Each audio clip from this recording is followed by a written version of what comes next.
We all know this summer has been hotter than normal, but how does that impact local farmers? We're out here in Parma at Owyhee Produce to learn just how much this triple-digit heat is impacting their bottom line. You guys ready?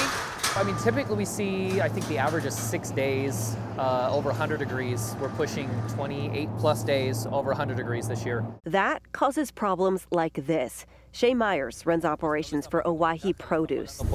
They have several farms across the region, and their focus? Asparagus, onions, and now watermelon. There are a lot of factors going into an operation like this, but weather plays a big part. Take onions, for example, their most important product.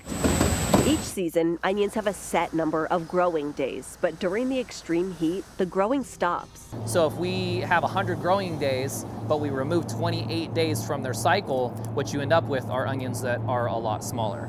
Smaller onions means fewer pounds of product and ultimately less profit. I mean, we're going to see fields that are going to have yields compared to last year that are 40% lower. I think overall in the valley, we're going to see an average that's 30% lower than our 5-year average.